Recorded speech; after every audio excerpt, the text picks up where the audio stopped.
Good morning. Good morning. Good morning. Very good morning. Very, very good morning. Very, very good morning. Very, very good morning. Radhe, Radhe, Radhe, Radhe. Radhe, Radhe, Radhe, Radhe.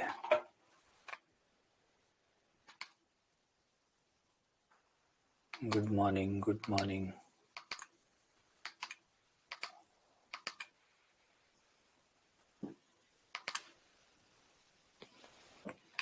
कैसे हैं आप? खुश रहिए, खुश रहिए, खुश रहो, खुश रहो, खूब नाम रोशन करो, खूब आगे बढ़ो. राधे राधे. बस हम मजे में हैं, भयंकर मजे में हैं.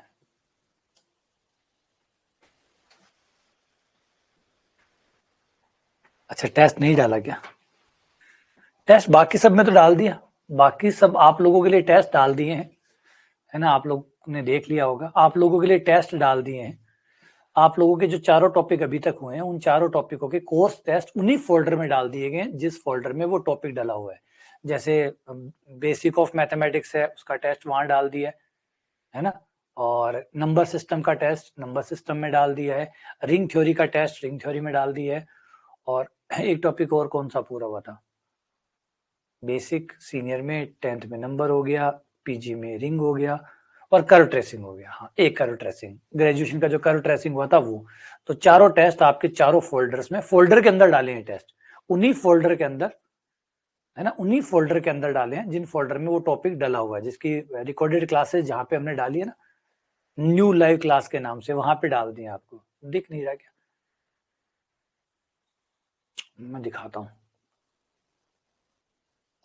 आ जाओ देखते हैं. मैं किसी भी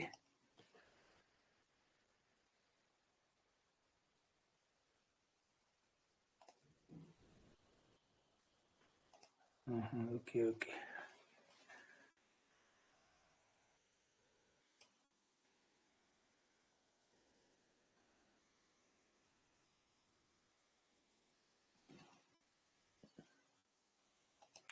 तो थोड़ा अलग अलग हो सकता है, थोड़ा सा चेक करेंगे. आपकी जो न्यू क्लासेस जहाँ पे सबमिट होती है ना, जहाँ पे आपकी न्यू क्लासेस जाती है, टेस्ट को वहां डाला गया है.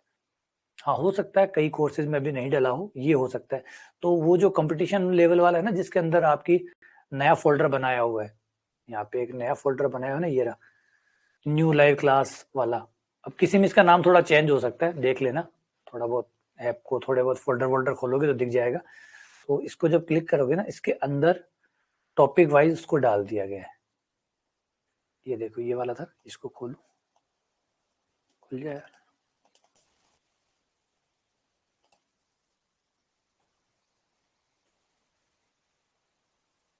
तो ये रहा. इसके अंदर जाओगे तो ये सेकेंडरी वाले में, तो जो सेकेंडरी वाला टॉपिक पढ़ा था ना अपने नंबर सिस्टम, उसमें इसे अंदर खोलोगे तो आपको दिख जाएगा. ये रहा एक टेस्ट. ये देखो यार, नंबर सिस्टम कोर्स टेस्ट के नाम से लास्ट लास्ट में दिख जाएगा इसके अंदर, है ना. वैसे फोल्डर के ऊपर भी ये चीज लिखी हुई है, 11 वीडियो 7 फाइल 1 टेस्ट. तो वो एक टेस्ट इसमें नंबर सिस्टम का है. और फिर इसमें सीनियर वाले में आप जाओगे तो सीनियर वाले में बेसिक मैथमेटिक्स. अब ऐसे ही करेंगे, जो टॉपिक पढ़ेंगे उसके क्लासेस, उसकी पीडीएफ और उसका टेस्ट उसी फोल्डर में डाल देंगे. ये देखो, ये रहा एक टेस्ट लिखा हुआ है, ये एक टेस्ट है. क्लिक करोगे तो इसके अंदर आपको वो नीचे नीचे इस टॉपिक का वो टेस्ट मिल जाएगा, बेसिक अलजेब्रा कोर्स टेस्ट. ठीक है. और ऐसे ही वो रिंग थ्योरी वाला भी डाला हुआ है, ऐसे सेट्स. और कौन सा था? और था हमारा यूजी का, है ना, ग्रेजुएशन का. ग्रेजुएशन में कर्व ट्रेसिंग का था, तो आप कर्व ट्रेसिंग में जाएंगे. ये कर्व ट्रेसिंग का टेस्ट. ठीक है. और जो फर्स्ट ग्रेड वाले हैं उनका रिंग थ्योरी वाले फोल्डर में रिंग थ्योरी का टेस्ट मिल जाएगा, है ना. जो वर्ग 1 वाले हैं उनका भी वहीं पे मिल जाएगा. तो ये आपको अपने टेस्ट मिल जाएंगे. ठीक है. आप अपने पर्टिकुलर फोल्डर में जाके ढूंढेंगे, उसमें मिल जाएगा. ठीक है.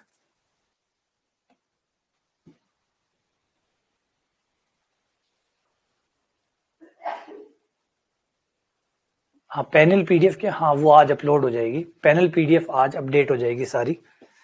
2-3 दिन की बाकी है, बाकी तो मोटा मोटी सारी हुई है, सिर्फ 2 दिन मेरे ख्याल से सैटरडे, संडे और मंडे 3 दिन की बाकी है।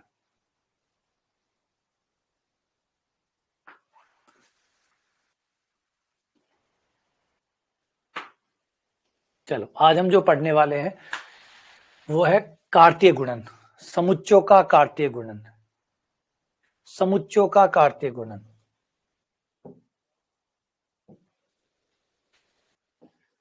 समुच्चयों का कार्तीय गुणन। देखिए ये गुणन सिर्फ नाम है, प्रोडक्ट है ना, प्रोडक्ट, प्रोडक्ट सिर्फ नाम है। प्रोडक्ट का मतलब वो नहीं है जैसे आप नॉर्मली गुणा करते हैं 2 गुणा 3 या 3 गुणा 4 या 5 गुणा 7, ये वैसा गुणा नहीं है, ये खास प्रकार का गुणा है तो गुणा जैसा ही, लेकिन एक नए प्रकार का गुणा है जिसको हम कार्तीय गुणन कहते हैं या कार्टेशियन प्रोडक्ट कहते हैं। आपको 2 समुच्चय लेने हैं, एक समुच्चय ए है और एक बी है। एक समुच्चय ले लिया, जो भी है कोई भी समुच्चय, एक ए ले लिया, एक कोई दूसरा समुच्चय ले लिया, मान लो वो बी है, तो उनकी आपको गुणा करानी है। ये गुणा कैसे करानी है वो तो अभी आगे बताऊंगा। तो इस ये जो बीच में चिन्ह लगा हुआ है इसको कहते हैं कार्टेशियन प्रोडक्ट या कार्तीय गुणन।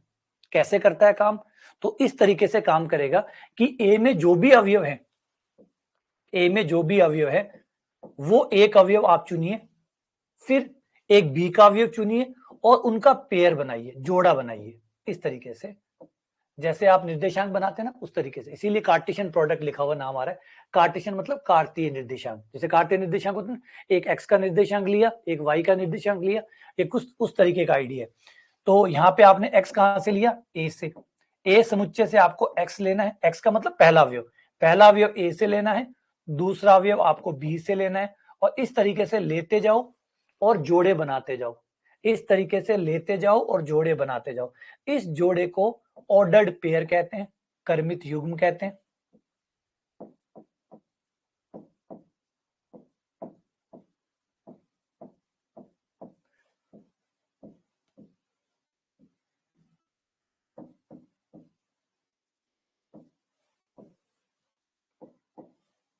क्रमित युग्म, ऑर्डर्ड पेयर।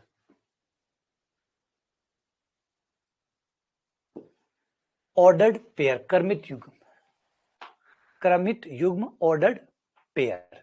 इस तरीके से सारे दो दो के जितने भी जोड़े बन सकते हैं, एक ए से लेना है, एक बी से लेना है और सारे जोड़े बना बना के लिखना है। इसको कार्टेशियन प्रोडक्ट कहते हैं। ये गुणा नहीं है, गुणा जैसा है, तो इसे ए और बी समुच्चयों का कार्तीय गुणन या कार्टेशियन प्रोडक्ट बोलेंगे। एक एग्जांपल ले लेते हैं जिससे समझ में आए कि कैसे हो रहा है ये। मान लीजिए आपके पास एक सेट ए है,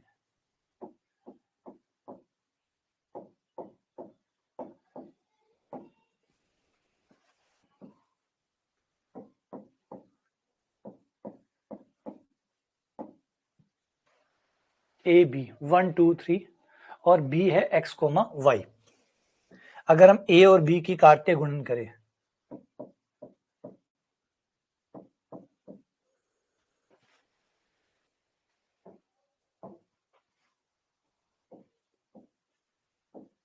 वन कोमा एक्स, एक यहां से ले लिया, लेकिन जो समुच्चय आगे है उसका अवयव भी आगे रहेगा, पीछे वाले का पीछे रहेगा। एक यहां से ले लिया, एक यहां से ले लिया, एक यहां से ले लिया, एक यहां से ले लिया, कोमा, फिर 2x,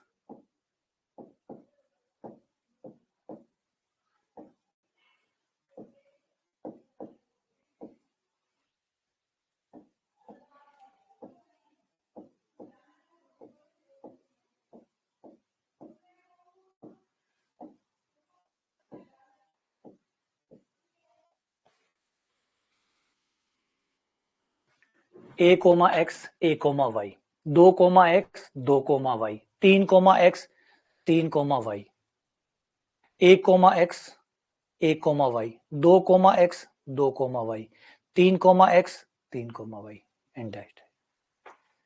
ठीक है, ठीक है। अच्छा, अगर बी आगे रहता, ए पीछे रहता तो कार्तीय गुणन ऐसे ही होता, लेकिन बी का अवयव भी आगे आता। जो समुच्चय आगे होगा उसका अवयव पहले आएगा और पीछे वाले का अवयव का पीछे आएगा। बस ये ध्यान रखना है। इसीलिए इसका नाम जो है ना देखो ऑर्डर्ड पेयर रखा है। ऑर्डर्ड का मतलब क्रम, ये चीजें क्रम से आई है, ये चीजें क्रम से आई है, मतलब हमेशा ए का अवयव आगे ही आएगा। अगर ए गुणा बी है, ए कार्त्य गुणन बी है, तो ए का अवयव, पहला अवयव हमेशा ए का होगा। ये फर्स्ट वाले एलिमेंट हमेशा ए के होंगे, इस जोड़े में पहले अवयव हमेशा ए के होंगे और दूसरे वाले अवयव हमेशा बी के होंगे। अगर ये ए क्रॉस बी है, अगर ये ए क्रॉस बी है तो पहला अवयव हमेशा ए का होगा, दूसरा अवयव हमेशा बी का होगा। ठीक है। अच्छा, एक बात यहां पे आप क्लियर करके देख सकते हैं कि ए क्रॉस बी बराबर नहीं होगा बी क्रॉस ए, है ना। अगर मैं बी क्रॉस ए करूं तो ये चीज बराबर नहीं आएगी, क्योंकि इस केस में क्या होगा, बी का अवयव पहले आएगा और ए का अवयव बाद में आएगा। बी क्रॉस ए,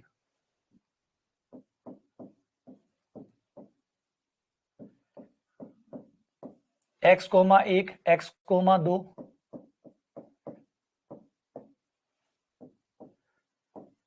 वाई कोमा एक, वाई कोमा दो,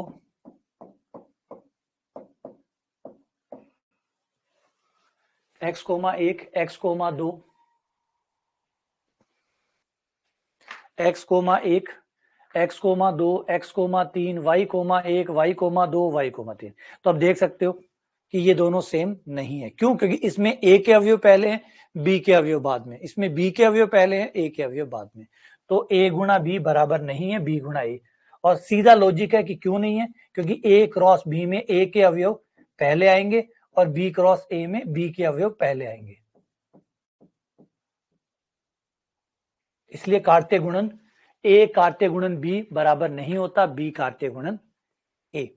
हाँ, अगर बराबर होना चाहते हो तो फिर बी को ए बनना पड़ेगा, ए को बी बनना पड़ेगा, यानी ए और बी बराबर होने चाहिए। अगर दो समुच्चय बराबर हैं तो ही ऐसा संभव हो सकता है। यानी इसका एक परिणाम हम ये कह सकते हैं कि यदि ए और बी समुच्चयों का कार्त्य गुणन बी और ए समुच्चय के कार्त्य गुणन के बराबर है, तो फिर इसका नतीजा ये निकला कि ए बराबर है बी।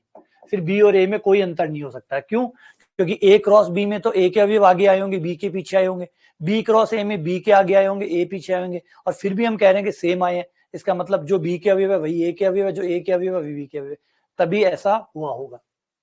तो ये बात काम करती है कि वरना तो अगर ए और बी अलग अलग समुच्चय है तो ए कार्त्य गुणन बी, बी कार्त्य गुणन ए कभी बराबर हो ही नहीं सकता। ऑब्वियसली बात है, ए कार्त्य गुणन बी में ए आगे होगा, बी के अवयव पीछे होंगे, और बी कार्त्य गुणन ए में बी के आगे होंगे, ए के पीछे होंगे। और फिर भी हम कह रहे हैं कि अगर मान लो बराबर हो जाते हैं तो फिर ए और बी सेम होंगे, तभी हो सकता है ऐसा। तो ये एक नतीजा और निकला। अच्छा, एक चीज और है कि जो कर्मित युग्म बनेंगे उनके नंबर कितने होंगे, कितने कर्मित युग्म बनेंगे, कितने बनेंगे।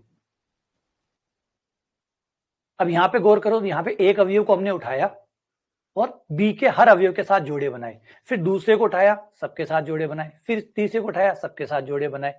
तो इसका मतलब क्या हुआ कि ऊपर का एक अवयव नीचे वाले के बराबर चलता है। जैसे यहां का एक अवयव आया, ऊपर वाले का एक अवयव आया, वो नीचे वाले कितने अवयव है, दो है, तो दो जोड़े बनाएगा। फिर दूसरा अवयव आया, उसने भी दो जोड़े बनाए, फिर तीसरा अवयव आया, उसने भी दो जोड़े बनाए। तो ये हो गया 3 गुणा 2, 3 गुणा 2 हो गया। 3 क्या है, ए के अवयवों की संख्या, बी क्या है, 2 क्या है, बी के अवयवों की संख्या। तो अगर आपको यह पता करना है कि ए और बी में कार्त्य गुणन में कितने जोड़े बनेंगे, तो ए के अवयवों की संख्या और बी के अवयवों की संख्या की गुणा कर दो, उतने जोड़े बनने वाले हैं। तो एक रिजल्ट हमारे पास ये बन गया।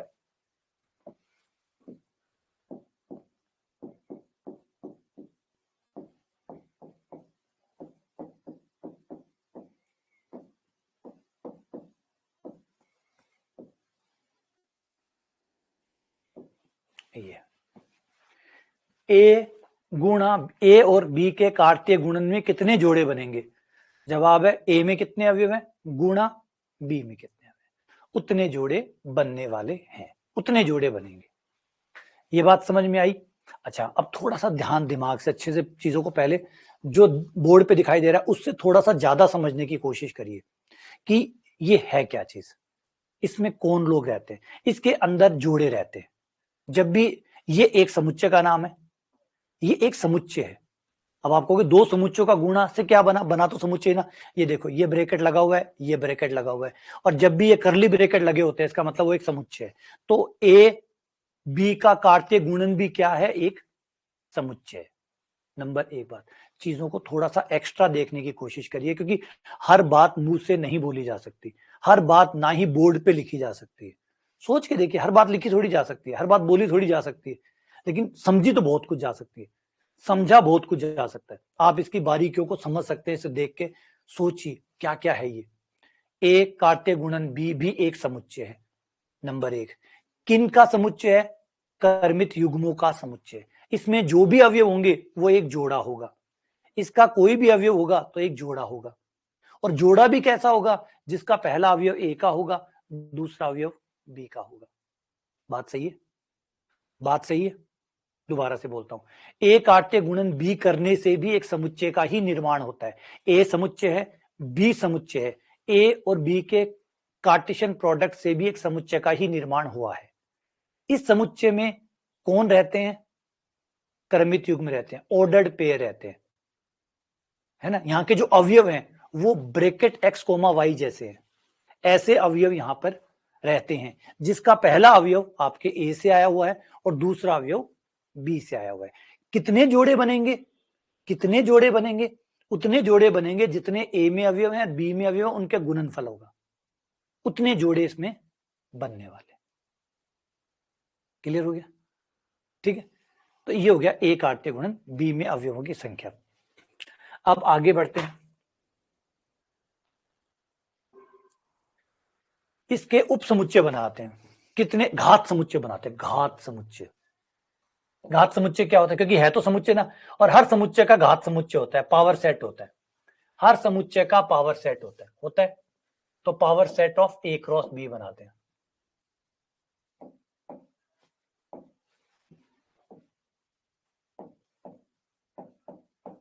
ए क्रॉस बी का पावर सेट, यानी यही हमारा बहुत बड़ा रोल प्ले करेगा। यही भैया हमारा शाहरुख खान है, इस मूवी का शाहरुख खान यही है, ए क्रॉस बी का पावर सेट। ए क्रॉस बी कैसे बनता है, ए के अवयव बी के अवयव लेके जोड़े बना के ए क्रॉस बी बनता है, बन गया ए क्रॉस बी। अब ए क्रॉस बी बनने के बाद में उसके उप समुच्चय बनाओ, उप समुच्चय, उसके उप समुच्चय बनाओ। उप समुच्चय कैसे बनते हैं, एक बिना अवयव लिए बना लिया, एक एक अवयव ले लेके बना लिए, फिर दो दो ले लेके बना लिए, फिर तीन तीन ले लेके बना लिए, फिर चार चार लेके जितने भी उसके उप समुच्चय बन सकते हैं सारे बना लो। वही पावर सेट होता है। पावर सेट होता क्या है, किसी समुच्चय के उप समुच्चयों का समुच्चय, यानी सेट ऑफ सबसेट। जितने भी सबसेट उसके बन सकते हैं उन सारे सबसेट्स को इकट्ठा कर लीजिए, सारे सबसेट को इकट्ठा कर लीजिए, वो पावर सेट कहलाएगा। यही होता है। एग्जाम्पल के लिए इसी क्वेश्चन में, ये थोड़ा बड़ा हो जाएगा, मैं थोड़ा छोटा सा एग्जाम्पल ले लूं। ये ले लिया एक्स कोमा वाई, और बी सेट में मैंने ले लिया एक छोटा सा 1। ज्यादा बड़ा लूंगा तो बहुत बड़ा चला जाएगा। तो ए ले लिया एक्स कोमा वाई, बी ले लिया 1। अब ए और बी का कार्तीय गुणन करूंगा,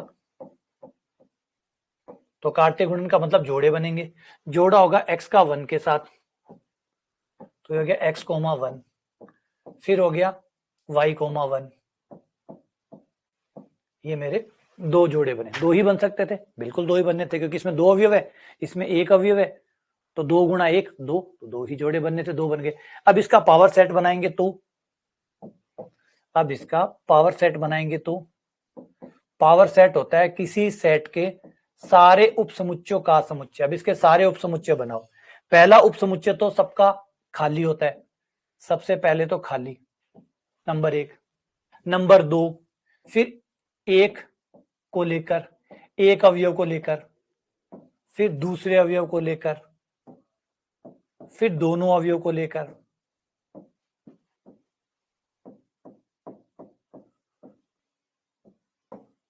बस यही बन सकता था। ये हो गया पावर सेट। 4 ही बन सकते थे, 4 ही बन सकते थे, चारों बना दिए। 4 ही बन सकते थे, चारों बना दिए। 1 2 3 4, 1 2 3 4। क्या 4 क्यों बने? एक खाली, एक एक को लेकर, दो दो को लेकर, ठीक है, इतने ही बनने थे, सारे बना दिए। ये देखिए, रिपीट कर रहा हूं, दोनों में अंतर याद रखिएगा। ये तो ए और बी का काट्य गुणन का बना हुआ समुच्चय है, और ये समुच्चय का पावर सेट है। पावर सेट क्या होता है? किसी समुच्चय के जितने उप समुच्चय बनते हैं उनका समुच्चय, उसके सारे उप समुच्चय बना लीजिए संभावित, उन सारे उप समुच्चयों का समुच्चय पावर समुच्चय, पावर सेट, घात समुच्चय कहलाता है। ये बन चुका, डन। इसमें कितने अवयव आएंगे ये कैसे पता चलेगा? ए क्रॉस बी में तो हमें पता चल गया कि ए क्रॉस बी में कितने अवयव होते हैं। ए क्रॉस बी में अवयव होते हैं एन ए गुणा एन बी, एन ए गुणा n B. A cross B में कितने अवयव होते हैं? ए के और बी के काट्य गुणन में कितने जोड़े बनेंगे? एन ए गुणा एन बी। अब घात समुच्चय, घात समुच्चय में कितने अवयव होंगे? ए क्रॉस बी का घात समुच्चय बनाया जाए और फिर पूछा जाए उसमें कितने अवयव हैं, जैसे इसमें 4 अवयव आए, तो वो कैसे निकलेगा? किसी समुच्चय के उप समुच्चयों की संख्या क्या होती है? 2 की पावर n, वो सेट, उस सेट में कितने अवयव हैं उतनी पावर कर दो 2 की, 2 की उतनी पावर कर दो, 2 पे उतनी पावर कर दो जितने उसमें अवयव हैं। तो ए क्रॉस बी में कितने अवयव हैं? 2 गुणा एन ए क्रॉस बी, और एन ए क्रॉस बी किसके बराबर है? एन ए गुणा एन बी के। तो ये हो गया ए क्रॉस बी के घात समुच्चय में कितने अवयव होंगे। सही है, 2 की पावर एन ए गुणा एन बी, 2 की पावर एन ए गुणा एन बी, ये फॉर्मूला होगा।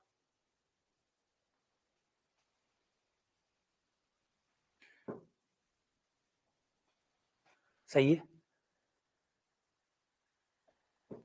यहां तक सब सही है। थोड़ा सा भी कॉम्प्लिकेटेड पार्ट आएगा क्योंकि आज अब जो हम पढ़ने वाले हैं टॉपिक जिसका नाम रिलेशन होगा, सेट्स का अगला पार्ट है रिलेशन, जिसमें सब थ्योरी है, टोटल थ्योरी है। तो एक बार इस थ्योरी को जमाइएगा। थ्योरी थोड़ा सा मुश्किल से जमती है, तो थोड़ी मुश्किल होगी, लेकिन हजम करने की कोशिश करिए। ये ए था, ये बी था, ये ए क्रॉस बी बनाया, ए क्रॉस बी के सारे उपसमुच्चय बनाए, तो एक व्यापक सूत्र बनाने की कोशिश की कि भाई ए क्रॉस बी में कितने अवयव होंगे? एन ए गुणा एन बी। फिर इसके उपसमुच्चय बनाएंगे, वो कितने बनेंगे? मतलब घात समुच्चय में कितने अवयव होंगे? घात समुच्चय में अवयव की संख्या होती है 2 की पावर एन ए। वो जिस सेट में जितने अवयव होते हैं उतनी पावर करनी होती है। तो अभी हम ए क्रॉस बी का बना रहे हैं, तो 2 की power n A cross B लगेगा, लेकिन एन ए क्रॉस बी तो एन ए गुणा एन बी के बराबर होता है, तो 2 की पावर एन ए गुणा एन बी। इसका मतलब अगर किसी समुच्चय में, एग्जाम्पल के लिए, अगर किसी समुच्चय में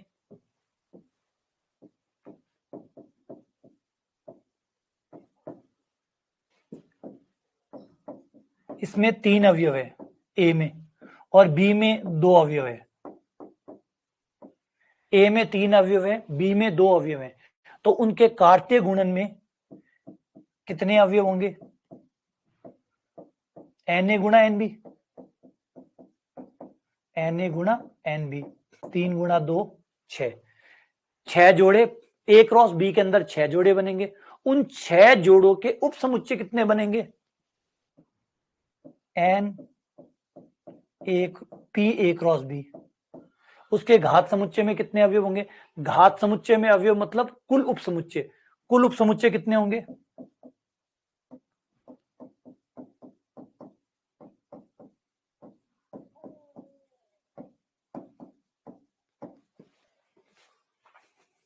दो की पावर 6 यानी 64। ये है उप समुच्चयों की संख्या, क्योंकि पी ए क्रॉस बी क्या होता है? उप समुच्चयों की संख्या। तो आपके टोटल हो गए उप समुच्चयों की संख्या, ए क्रॉस बी के उप समुच्चयों की संख्या।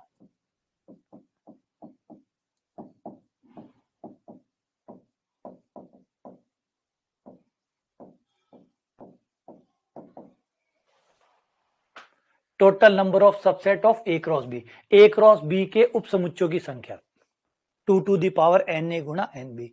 ए क्रॉस बी कैसे बनता है ये सीखा, ए क्रॉस बी के उपसमुच्चय कैसे बनता है ये सीखा, कितने बनते हैं ये सीखा, कौन से बनते हैं ऐसे, कितने बनते हैं ऐसे डायरेक्ट निकाल सकते हो। अगर आपको सिर्फ इंटरेस्ट इस बात में है कि गिनती में कितने होंगे, ये रहा, कौन से होंगे ये जानना चाहते हो तो ये रहा, दोनों जवाब है।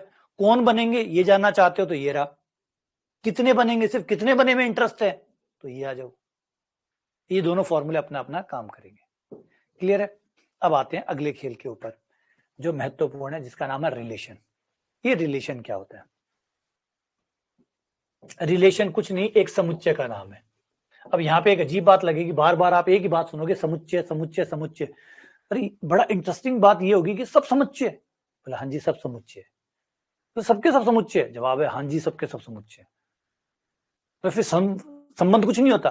संबंध कुछ नहीं होता, एक खास प्रकार के समुच्चय का नाम संबंध है। तो फिर फलन? बोला फलन भी कुछ नहीं होता, वो भी एक प्रकार का खास समुच्चय। फिर तो फलन हम जहां कहीं भी पढ़ते हैं इसका मतलब समुच्चय ही पढ़ रहे हैं। बिल्कुल, हम जहां भी पढ़ रहे हैं समुच्चय पढ़ रहे हैं, यही बड़ी बात है। इसीलिए जो सेट थ्योरी है, समुच्चय सिद्धांत है, वो हमारा फाउंडेशन होता है मैथ्स का। क्योंकि आप जो भी पढ़ेंगे, अब जो भी पढ़ेंगे एक्चुअली में वो एक समुच्चय है। अजीब लगेगा कि है ना, ऐसा हम तो कहते हैं फलन ए से बी, हम चाहे कुछ भी कहते हो उसको, कहने पुकारने में चाहे कुछ भी कहते हो, वो एक खास प्रकार का समुच्चय है ना। जिसको चाहे आप कलेक्टर कहते हो, जिसको प्रधानमंत्री कहते हो, जिसको अमेरिका का राष्ट्रपति कहते हो, है तो सब मनुष्य ही, है तो सब मनुष्य ही। तो मेन फंडामेंटल चीज तो मानव ही है तो मानवी। ठीक है, उसने अपने क्षेत्र में बढ़िया किया, कुछ अच्छा किया, कुछ बड़ा पायदान प्राप्त किया, वो अलग बात है तो मनुष्य ही। मनुष्य से बाहर थोड़ी चला गया कि अमेरिका का राष्ट्रपति मानव ही नहीं है, ये तो नहीं है। भारत का प्रधानमंत्री रशिया का या किसी और का, समझ रहे हैं, हो सकता है वहां के प्रधानमंत्री हो, वहां के राष्ट्रपति हो, वहां के चांसलर हो, वहां के और कुछ भी हो, लेकिन फंडामेंटली तो सब क्या है? मानवी तो है। सेम बस वही बात है, जो रिलेशन है, जो फंक्शन है, ये सबके सब बेसिक में सबके सब संबंध, सबके सब समुच्चय, अलग अलग प्रकार के समुच्चय। अभी मैंने आपको दिखा दिया, ये दिखा दिया कि एक काट्य गुणन, जिसको हम काट्य गुणा कहते हैं, वो भी एक समुच्चय का ही नाम है, लेकिन नॉर्मल समुच्चय नहीं है, थोड़ा खास है। भाई खास तो है। अब राष्ट्रपति बना है तो राष्ट्रपति भी तो एक खास मनुष्य है तो मनुष्य, लेकिन एक खास प्रकार का मनुष्य, ये कह सकते हो आप। तो बस वही में इसके ए क्रॉस बी है तो समुच्चय, हाँ, लेकिन खास प्रकार से बना हुआ है। खास प्रकार से कैसे? इस तरीके से बना हुआ है। बस समुच्चय खास प्रकार से बना हुआ है, ये बात अलग है, लेकिन है तो समुच्चय ना, बिल्कुल समुच्चय। तो ये बहुत जरूरी चीज है। अब आ जाओ संबंध पे आ जाते हैं। तो संबंध क्या है? एक समुच्चय का नाम है, एक खास, खासम खास, जिसे कहते हैं विशेष समुच्चय।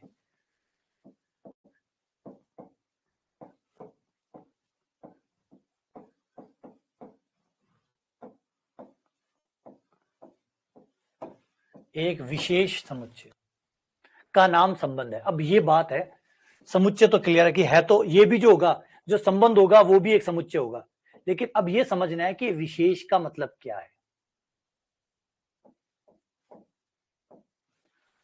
ना। जैसे अभी वहां से सुखविंदर एक क्वेश्चन पूछ रहा था, जिस क्वेश्चन का जवाब मैं भी बहुत बार खुद से भी ढूंढता रहता हूँ, अपने स्टाफ से भी बात करता रहता हूँ, बाकी भी स्टूडेंट है उनसे भी कभी ना कभी जब जो थोड़ा डिस्कशन होता है, तो ये क्वेश्चन में कि ऐसा क्या है जो सिलेक्शन बनाता है।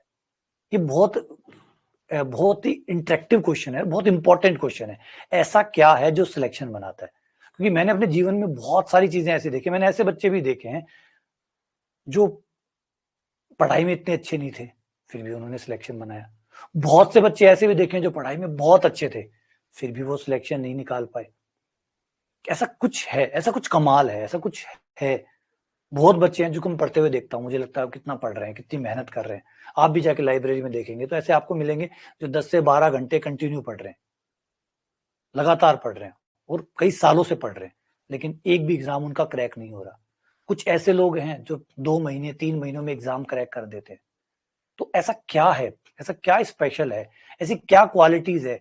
क्योंकि ये बात क्लियर है, ये एकदम सीधा सीधा सा विज्ञान है कि भाई किसी भी एग्जाम में मान लीजिए 1.5 लाख बच्चे बैठे और उसमें 1500 सीटों के लिए या 2000 सीटों के लिए एग्जाम हो रहा है, तो 1.5 लाख बच्चे बैठे हैं, 2000 सीटों पे एग्जाम हो रहा है, तो 1.5 लाख में से आप इतना तो मान ही सकते हैं कि 15,000 बच्चे तो पढ़ते ही होंगे।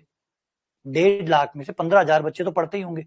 आप निकाल दीजिए, बाकी सारा कचरा निकाल दीजिए। आप मान लीजिए ये लोग पढ़ते नहीं है, ये बहानेबाजी करते हैं, ये नौटंकियां करते हैं, आप निकाल दीजिए। 1.5 लाख में से आप जितने चाहे उतने नंबर निकाल दीजिए। 15,000 तो मानते हैं आप कि 15,000 बच्चे तो ऐसे हैं जो पढ़ते होंगे, रेगुलर पढ़ते होंगे, डेली कंटिन्यूअसली पढ़ते होंगे। तो ऐसा क्या है कि ये 15,000 बच्चों में से 2,000 बच्चे ही बन पाते? वो 13,000 कहाँ चले जाते हैं? वो 13,000 में क्या कमी है? 13,000 में कौन सी ऐसी चीज है जो नहीं है? और इन 2,000 के पास ऐसा क्या है जो इन्हें इन 2,000 में लाता है? ये कोई मेरा ही कंसर्न नहीं है, ये पूरी इंडस्ट्री का कंसर्न है। क्यों ही एक शाहरुख खान बनता है, और शाहरुख खान क्यों नहीं आ रहे, और सलमान खान क्यों नहीं आ रहे, और दिलीप कुमार क्यों नहीं आ रहे, दूसरा अमिताभ बच्चन क्यों नहीं आ पा रहा है ना, दूसरा सचिन क्यों नहीं आया? ये सिर्फ मेरी प्रॉब्लम नहीं, कुछ तो ऐसा है, कुछ तो ऐसी चीज है ना। रोजर फेडरर का दूसरा रोजर फेडरर क्यों नहीं आ रहा? तो क्या है ऐसा जो रोजर फेडरर को रोजर फेडरर बना रहा है? कुछ तो ऐसा है। ये जो चीजें है ना जिसके बारे में ये जो भी चल रहा है, ये सवाल बहुत जेन्युइन सवाल है, बहुत गहरा सवाल है, बहुत महत्वपूर्ण सवाल है। पढ़ाई अपनी जगह है, हार्ड वर्क अपनी जगह है, मेहनत अपनी जगह है, लेकिन कुछ और छोटे छोटे इंग्रेडिएंट्स भी हैं जो इसे ताकत देते हैं, जो इसे मजबूती देते हैं। इंसान बहुत सारे होते हैं। नेल्सन मंडेला कैसे बना? ऐसा उस कद काठी के आपको लाखों आदमी मिल जाएंगे, इवन करोड़ों आदमी मिल जाएंगे। नेल्सन मंडेला की उस कद काठी के आपको करोड़ों लोग मिल जाएंगे, लेकिन नेल्सन मंडेला एक ही क्यों बने? बाकी लोग क्यों नहीं बन पाए नेल्सन मंडेला? उनके साथ वाले ही क्यों नहीं बन पाए? सचिन और कांबली ने दोनों ने एक साथ क्रिकेट स्टार्ट किया था, सचिन ही सचिन क्यों बन पाए, कांबली क्यों नहीं बन पाए? तो कुछ क्या है वो ऐसा, वो कौन से चीजें हैं जो मिसिंग है, वो कौन से टुकड़े हैं जो जोड़े नहीं जा रहे? कुछ तो गड़बड़ है। जबकि कांबली के बारे में कहा जाता है कि कांबली बहुत बढ़िया खेलते थे, और आप लोगों ने अगर देखा हो उस समय, अगर आप रहे हो, तो कांबली बहुत बढ़िया खेला करते थे। लेकिन क्या ऐसा था जो कांबली को उस पोटेंशियल तक पहुंचने से रोक पाया या पहुंचने नहीं दिया? तो बहुत सारे छोटे छोटे, ये रिसर्च का विषय भी है, काफी रिसर्च भी होती है इसके ऊपर कि ऐसा क्या है टॉप 20 के अंदर लोग 5 टॉप 5 कैसे हो जाते हैं, बाकी लोग टॉप 5 पे क्यों नहीं पहुंच पाते?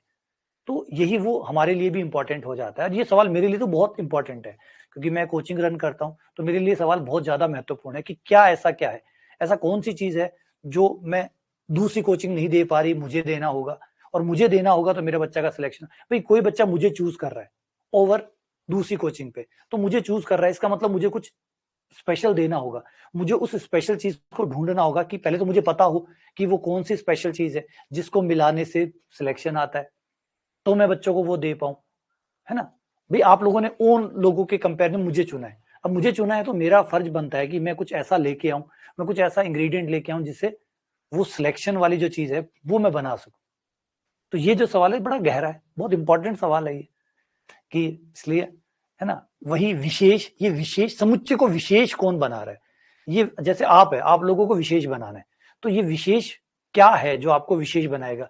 ऐसा क्या है, ऐसा मैं क्या डालूं आपके लिए, या ऐसा मैं आपको क्या तैयारी कराऊं, या मैं आपको ऐसा क्या चीज कराऊं जिससे आप स्टूडेंट से विशेष बन जाए? क्योंकि जो सिलेक्ट होगा वो तो विशेष ही होगा, इतना तो आप मानते हैं।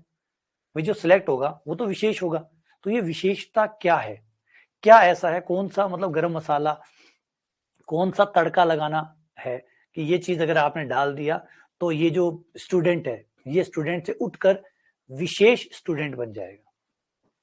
खाली पढ़ना अपनी जगह है, देखिए पढ़ना मैं मना नहीं कर रहा हूं, मैं रिपीट कर दिया कि पढ़ना बहुत जरूरी है, इसको मैं किसी भी हाल पे खारिज नहीं कर सकता, वो पढ़ना बहुत जरूरी है, लेकिन सिर्फ पढ़ना इतना नहीं, कुछ तो है कहानी में, कुछ तो है ना। अब तो आप भी समझ रहे होंगे, इतने तो जिन लोगों ने भी भर्तियां देखी है और देखी है, तो आपने कुछ देखा होगा कि कुछ तो ऐसा है जो स्पेशल चाहिए, कुछ अलग चाहिए। जैसे एक पॉइंट तो मैंने नोट किया है, वो है समझदारी। एक पॉइंट मैंने नोट किया हुआ है, आप कितने भी हार्ड वर्किंग हो, आप 18 घंटे पढ़ लीजिए, आप तब तक सिलेक्शन नहीं दे सकते जब तक आप समझदार ना हो जाओ। आप चाहे सदियों सदियों तक पढ़ते रहिए, वो बच्चा जो सिर्फ पढ़ता है, 18 घंटे पढ़ ले चाहे 20 घंटे पढ़ ले और 10 साल पढ़ ले, गारंटी लेता हूं उसका सिलेक्शन कभी नहीं आएगा जब तक वो समझदार नहीं होगा। तो एक इंग्रेडिएंट तो कंफर्म आ गया, वो है समझदारी, है ना। एक तो है समझदारी, अगर बच्चा समझदार नहीं हुआ तो सदियों सदियों तक पढ़ता रहो, सिलेक्शन कभी नहीं आएगा। हमेशा एक खबर ही आएगी कि इस बार 10 नंबर से रह गया, इस बार 15 नंबर से रह गया, इस बार 3 नंबर से रह गया, इस बार 2 नंबर से रह गया। यही कहानियां बार बार दोहराई जाएगी। तो एक इंग्रेडिएंट तो आ गया समझदारी। दूसरा इंग्रेडिएंट जो मुझे समझ में आया वो था रिवीजन, कि रिवीजन नहीं होता। मुझसे पहले कोई भी कोचिंग अभी भी नहीं करवाती, मुझसे पहले कोई भी कोचिंग रिवीजन नहीं करवाते थे। हर कोचिंग सिर्फ कोर्स करवाते थे, रिवीजन नहीं करवाते थे। एक पॉइंट ये था कि रिवीजन कोई नहीं कर, अभी भी बहुत सी कोचिंग रिवीजन नहीं करवाती। रिवीजन ना करवाने से क्या होता है, कोर्स तो हो जाता है लेकिन दोहराव नहीं होता। सिलेक्शन तो रिवीजन से आता है, सिलेक्शन तो उस शाम वाली क्लास से आएगा। ये तो जमीन तैयार करेंगी, ये तो जमीन तैयार करेगी, सिलेक्शन वो निकाल के देगी। तो एक रिवीजन नहीं होता था। तो जो चीज मैंने ऐड की वो रिवीजन ऐड की। एक और चीज थी वो थी टेस्ट। मुझे याद, अब तो बहुत सारे लोग पीछे पीछे आ गए टेस्ट सीरीज लेके, लेकिन मुझे याद है जब मैं आया था तो मैं पहला बंदा था जो लंबी टेस्ट सीरीज लेके आया था। इतनी लंबी टेस्ट सीरीज लेके आया था क्योंकि मुझे फिर एक चीज समझ में आई कि बच्चा पढ़ता तो है लेकिन बच्चा टेस्ट ही नहीं देता, तो उसको पता ही नहीं चलता कि वो क्या पढ़ रहा है क्या नहीं पढ़ रहा है, क्या उसे आ रहा है क्या उसे नहीं आ रहा। वो डर रहा है, पेपर देने से वो डर रहा है, अंत में मजबूरी है उसको पेपर देना पड़ रहा है, वो मजबूर होकर पेपर दे रहा है। तो एक कमी ये थी, तो ये कमी पूर्ति हुई। तो इस तरह की छोटी छोटी चीजें थी जो मैंने फाइंड आउट की और मैंने ठीक की, और अभी भी बहुत सारी और भी चीजें हैं जो मिलेंगी और उसको हम धीरे धीरे ठीक करेंगे। तो यहाँ पे भी इस बात कर रहा हूं कि किसी समुच्चय को विशेष बनाना है ताकि वो क्या बन जाए, संबंध बन जाए। फिलहाल इस समुच्चय का नाम हम एक बार के लिए आर रखेंगे, R for relation. R for relation. Relation क्या होता है, एक समुच्चय होता है जो भी मैंने बोला। आर उप समुच्चय होता है ए क्रॉस बी का, यानी ए क्रॉस बी का हर उप समुच्चय एक संबंध होता है। ए क्रॉस बी का, ए क्रॉस बी का जो ए काटे गुणन बी जो आपने बनाए हैं उसके जो भी उप समुच्चय बने, हर उप समुच्चय क्या है, एक संबंध है।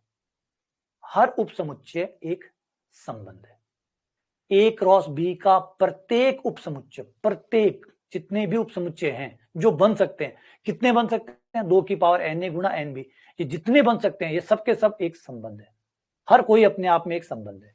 यानी पीछे चलें, ये एक संबंध है, उप समुच्चय ए क्रॉस बी का उप समुच्चय, क्योंकि पी में पी ए क्रॉस बी में तो सबके सब उप समुच्चय, तो ये उप समुच्चय, उप समुच्चय मतलब एक संबंध है। एक संबंध, एक और संबंध, एक और संबंध, एक और संबंध, तो ये कितने संबंध हो गए, 4।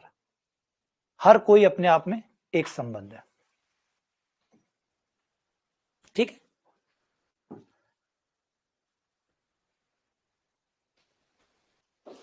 हम बिल्कुल छोटी छोटी और ढेर सारी चीजें जिसको ठीक करना होगा। और लोगों को हमेशा, अभी भी लोग है ना, अभी भी लोग, स्टूडेंट अभी भी तैयार नहीं। अभी भी स्टूडेंट को क्या लगता है कि एक परिपाटी है, एक लाइन है, उसको पीटते रहना है और सिलेक्शन आ जाएगा। लोगों को लगता है एक बढ़िया सी कोचिंग ढूंढ लो।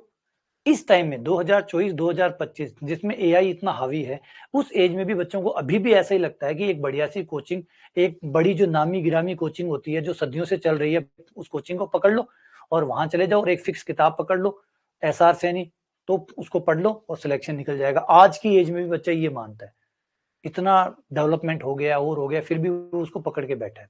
और ये भ्रम जब तक उसका टूटेगा तब तक बहुत लेट हो चुकी होगी। अब आपको हर चीज पे काम करना पड़ेगा। आज क्रिकेट वैसा क्रिकेट नहीं रहा जो सचिन के टाइम पे होता था। आज का क्रिकेट बहुत बदल चुका है। और आज कोई सचिन की ट्रिक्स अपनाएगा तो आज सचिन खुद आ जाए ना तो भी ना टिक पाए, क्योंकि समय बदल गया। क्या आपको लगता है कि सचिन आ जाए तो आज वो रिलेवेंट होंगे? कभी नहीं होंगे, क्योंकि आज जो क्रिकेट है वो बहुत ऊपर हो चुका है। तो यही वो चीजें हैं कि कंपटीशन बदल रहा है। अब 2025 का कंपटीशन वैसा नहीं होगा जैसा 2013 में किसी ने पास किया। मैं तो कई बार कहता हूँ, कई बच्चे वो सलाह लेते हैं, कई बच्चे मुझे कहते हैं सर हमारे एक परिवार में ताऊ जी का लड़का है, उसका सेकंड ग्रेड में सिलेक्शन हुआ था 2008 में। मैं तो उससे राय लेता हूँ, फिर 2008 में उसका सिलेक्शन हुआ था, आज 2025 चल रहा है, रात दिन का अंतर आ गया। आज भैया जी को दोबारा बिठा दो ना तो भैया जी से पास ना हो। अगर आप उन्हीं भैया जी को दोबारा बिठा दो ना, पास ना हो एग्जाम। फिर 2007-8 में अलग कहानी चलती थी यार, 2007-8 में अलग कहानी थी, 2025 की कहानी बदल चुकी है। पेपर का पैटर्न बदल चुका है, कंपटीशन बदल चुका है, पढ़ने के तरीके बदल चुके हैं। अब क्या वो तरीके से होगा? अब तो सवाल ही नहीं उठता है ना। सोच के देखिए, और कोई रिटायरमेंट ले रहा है तो कहीं ना कहीं वो रिलेवेंट नहीं रहा, तभी तो रिटायरमेंट ले रहा है।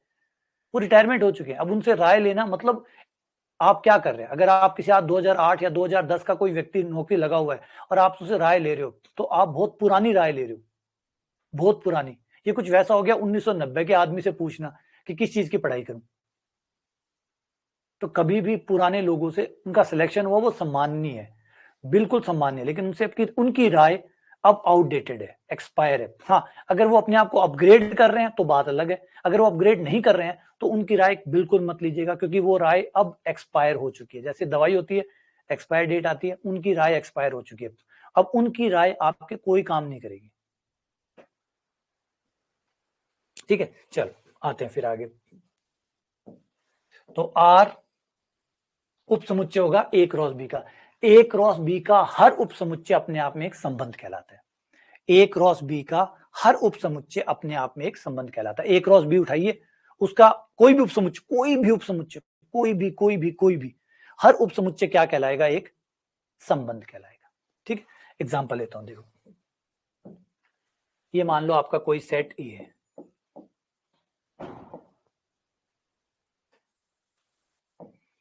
इसमें मैं लिख लेता हूं 1,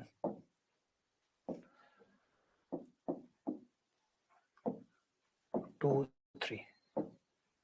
तो ए क्रॉस बी बनाऊंगा, ए क्रॉस बी हो गया, जोड़े बनेंगे, जोड़े बन गए 1,2 और 1,3।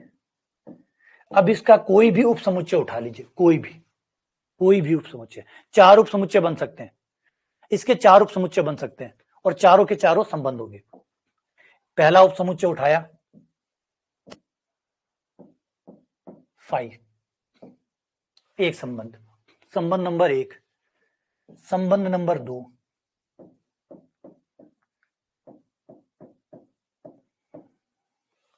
संबंध नंबर 3,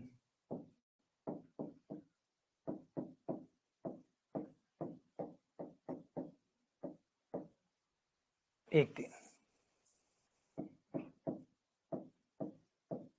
संबंध नंबर 4, 4 ही बन सकते थे, चारों उठा लिए, और बन सकता है तो और बना लो, और बन सकता है तो और बना लो, बोला और नहीं बनेगा, खाली खाली एक को लेकर, अगले वाले एक को लेकर, दो को लेकर, यही बन सकते थे। ये सब अपने आप में रिलेशन है। ए क्रॉस बी का प्रत्येक उप समुच्चय, इस बात को पकड़िए जो मैं बोल रहा हूं, ए क्रॉस बी का हर उप समुच्चय जितने बनेंगे सबके सब रिलेशन होंगे, हर कोई रिलेशन होगा, ये भी एक रिलेशन है, ये भी एक रिलेशन है, ये भी एक रिलेशन है, ये भी एक रिलेशन है। अब आपके दिमाग में ये आ रहा होगा, सर हमने तो ऐसे नहीं पढ़ा, हमने तो पढ़ा है कि एक्स संबंध रखता है वाई के। आ जाओ वो भी समझा देता हूं, एक्स संबंध रखता है वाई कैसे बनता है। इसी को जब आप निर्माण रूप में लिखते हैं तो वो बन जाता है, ये देखो एक्स वाई में संबंध है, क्या संबंध है कि वाई बराबर है x+2 और x का मान आपको नेचुरल नंबर से लेना है, और नेचुरल नंबर में भी x बराबर क्या लेना है, 1 से लेकर 0 से लेकर 2 के बीच में लेना है। ये लो, ये निर्माण रूप हो गया।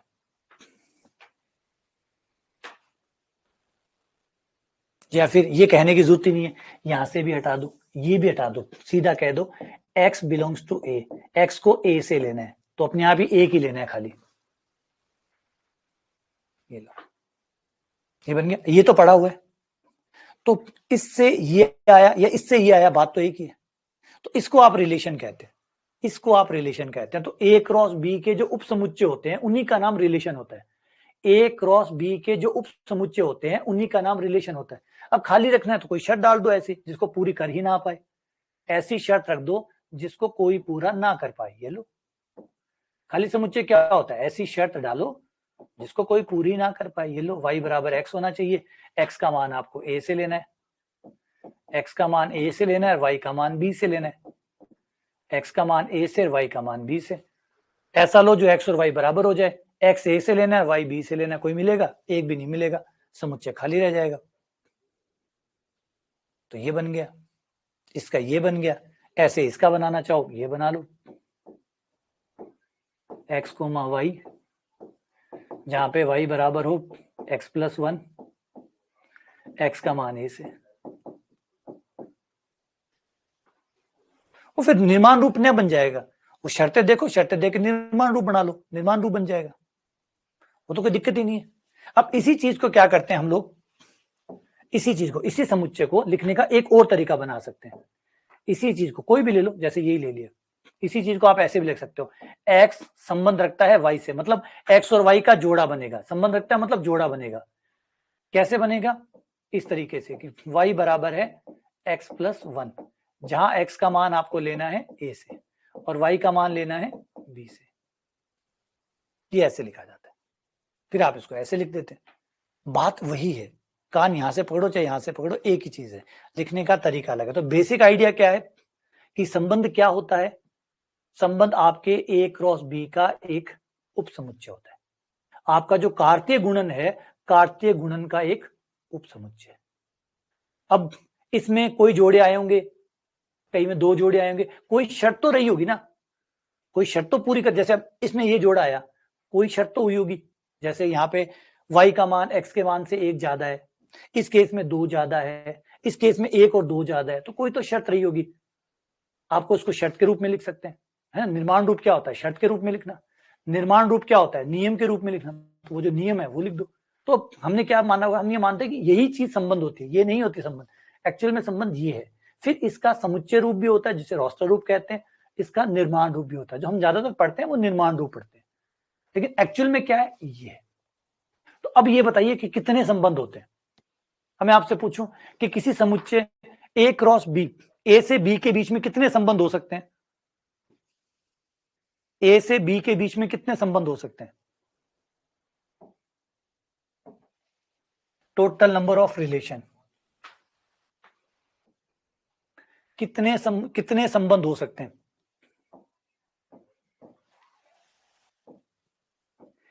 किसी समुच्चय ए से बी के बीच में कितने संबंध बनाए जा सकते हैं,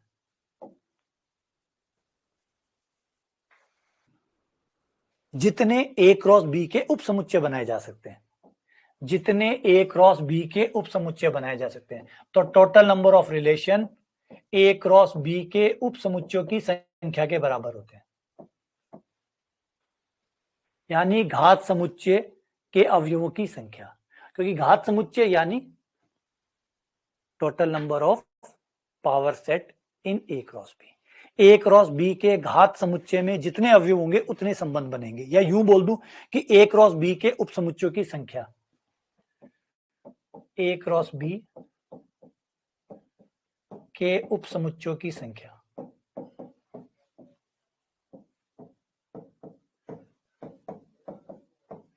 या फिर इसी को बोलते हैं 2 की पावर एन ए गुणा एन बी।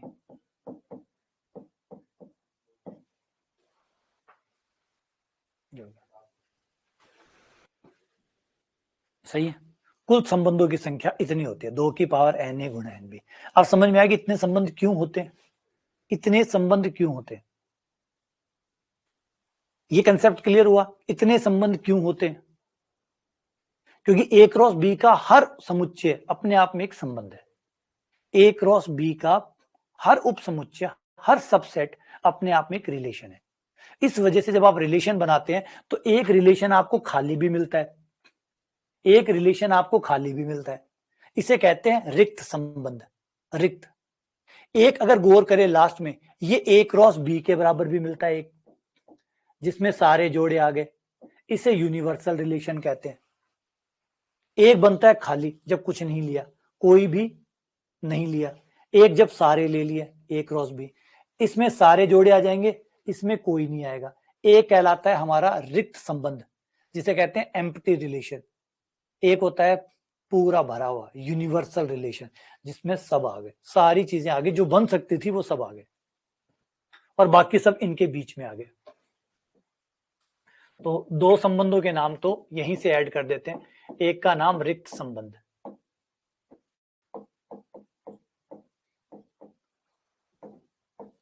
या एम्प्टी रिलेशन,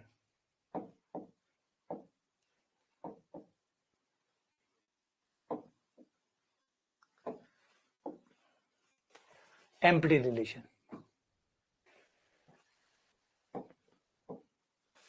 एक रिलेशन वो जब कोई भी जोड़ा ना बने, एकदम खाली, एकदम खाली, कुछ नहीं। दूसरा सार्वत्रिक संबंध, जिसमें सब आ जाए, कुछ भी ना बचे।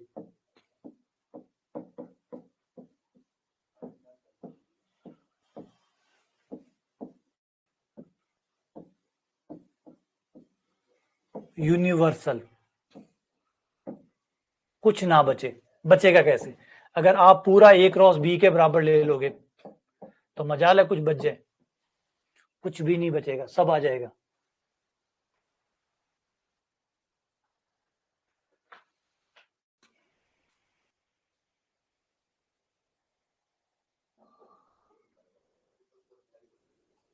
सही है,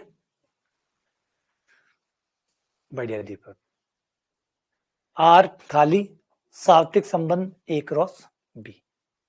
तो समझ गए, सबसे छोटा संबंध क्या होगा? खाली। सबसे बड़ा क्या होगा? A cross B। बाकी सब इनके बीच में आएंगे, जो भी आएंगे वो सब इसके बीच में आएंगे। तो टोटल कितने थे? 2 की पावर Na Nb थे।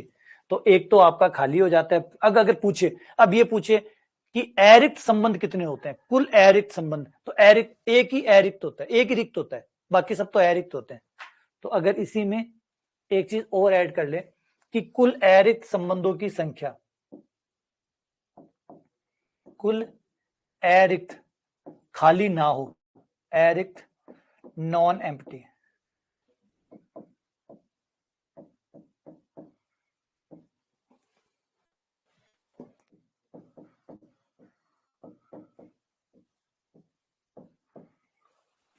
कुल अरिक्त संबंध 2 की पावर Na गुणा Nb, ये टोटल हो गए। इन टोटल में से क्या करो, फिर आगे आप एक माइनस कर दो, क्योंकि एक कम कर दो, एक खाली होता है ना, वो कम कर दो, एक माइनस।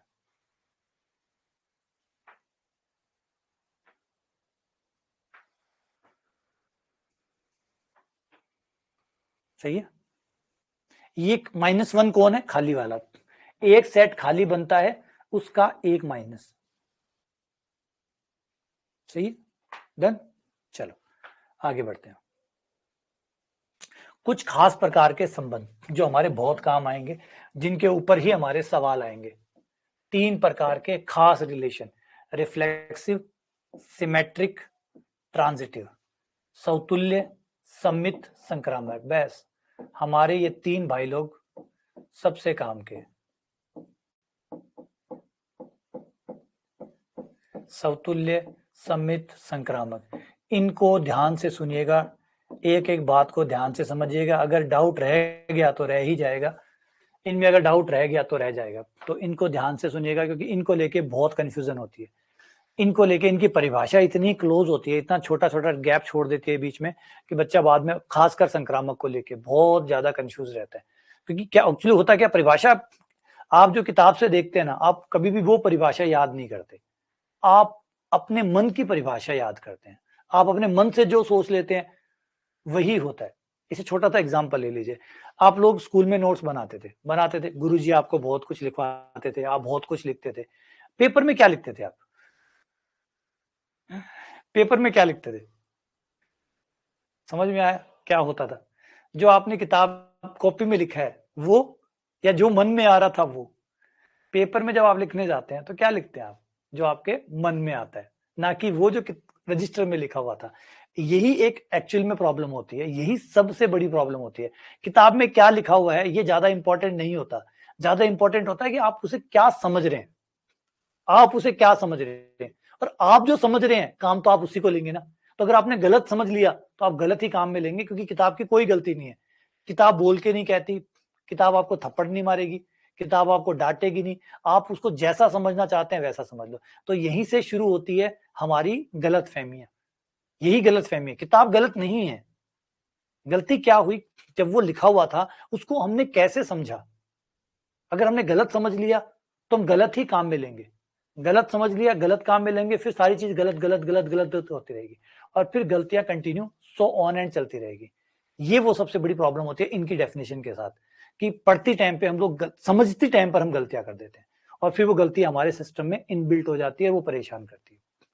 तो आ जाओ, सबसे पहले आते हैं समतुल्य पे। यहां पर हम क्या करेंगे, पहली बात तो हम जो भी संबंध परिभाषित करेंगे वो ए से ए पर करेंगे, बी का नामो निशान हटा रहे हैं, ए से ए पर परिभाषित कर रहे हैं,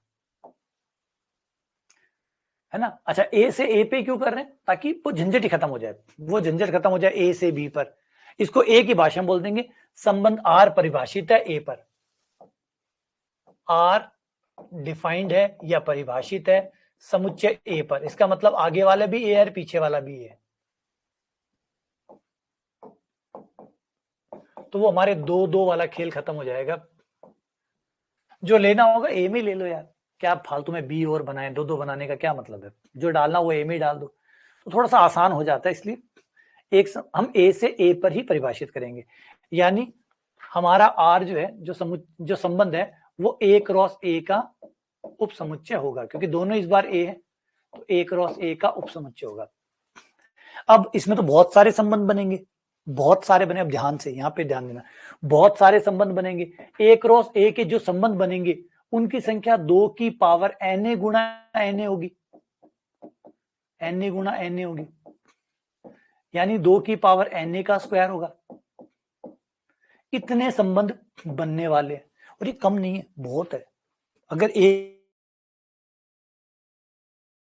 के अंदर 5 अवयव मानते हो ना आप, ये सोच के देखो, आप इसकी कल्पना करके देखिए एक बार कि कितने संबंध बनने वाले हैं, हिला के रख देंगे, इतने संबंध बनने वाले। छोटा सा एग्जांपल ले लो, 5 का एग्जांपल ले लेता हूं। मान लो किसी सेट ए में 5 अवयव है, ए में 5 अवयव है। अगर ए में 5 अवयव है तो उसके संबंधों की संख्या, टोटल रिलेशन कितने होंगे,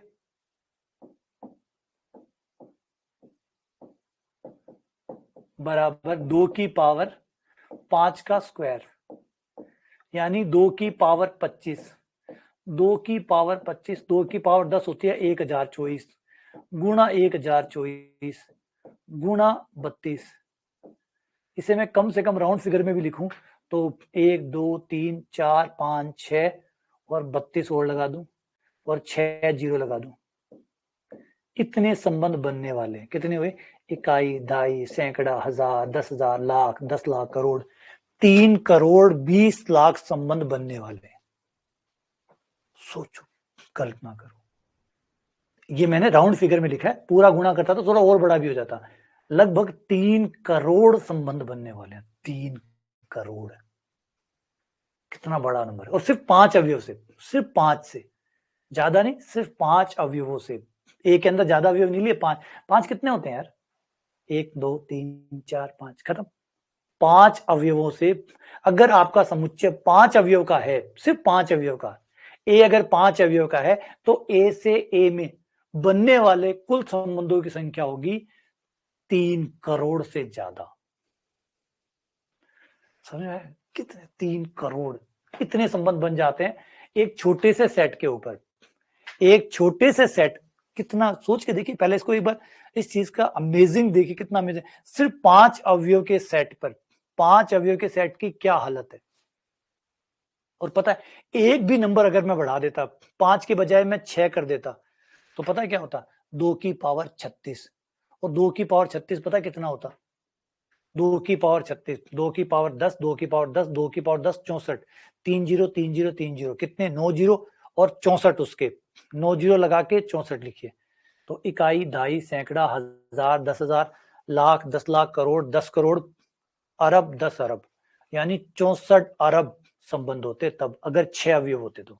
सोचो, एक अवयव एक्स्ट्रा ऐड करते ही संबंधों की संख्या कितनी भयंकर जंप मारेगी। एक अवयव एक्स्ट्रा, मैंने 5 की जगह 6 करते ही संबंधों की संख्या 64 अरब हो गई। कितने ज्यादा, समझिए बात। अब सारे बनेंगे संबंध, इतने संबंध बनेंगे। अब हमें यह है कि इन इतने संबंधों में से, इन संबंधों में हम 3 प्रकार के संबंध ढूंढेंगे, शर्तें लगाएंगे, उन शर्तों को जो पूरा करेगा, वो जो इतने संबंध बनेंगे, इतने सारे। अभी समझिए, बड़ी प्यारी चीज है ये। आगे संबंध से फलन बनेगा, अभी फलन और बनेगा, फलन की शर्तें और आएंगी तो और भी कम हो जाएगा। और भी कम हो जाएगा। How it is possible? बिल्कुल पॉसिबल, इजीली पॉसिबल है। उप समुच्चय की संख्या तो बना रहे हो आप, क्या मुश्किल है? उप समुच्चयों की संख्या बना रहे हो आप। मैं इतना बड़ा तो मैं नहीं बना सकता, छोटा सा बना दूं, एक 3 का बना दूं। मान लो ए में 3 का भी कौन बना भाई, 3 भी बहुत ज्यादा हो जैसी, छोटा ले लो, 2 का ले लो एक, क्योंकि 2 भी अगर मैं लूंगा तो 2 की पावर 2 की पावर 2 यानी 2 की पावर 4, 16 संबंध तो फिर भी हो जाएंगे, इसलिए नंबर छोटा ले लो, नंबर बड़ा हो जाएगा, है ना, नंबर छोटा ले लो। ए ले लेते हैं 2 का,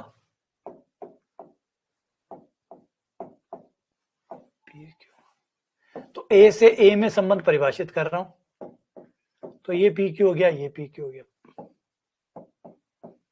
ए गुणा ए में 4 अवयव हो गए, P comma P, P comma Q, Q comma P, Q comma Q, ये तो ए क्रॉस बी में बन गए।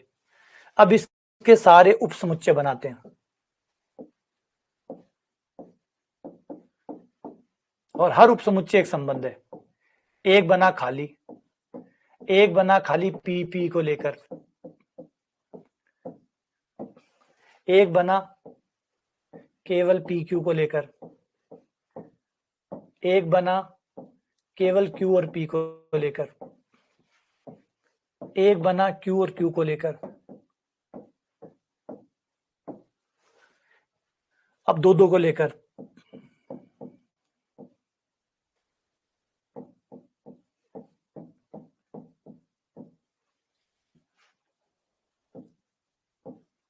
ये 2 लेकर, ये 2 लेकर,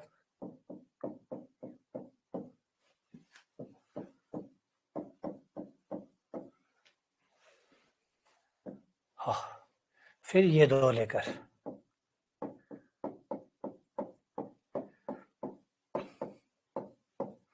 फिर ये 2 लेकर,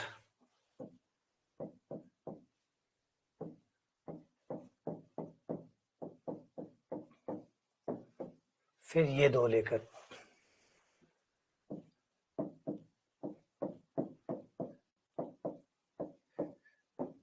और फिर ये 2 लेकर,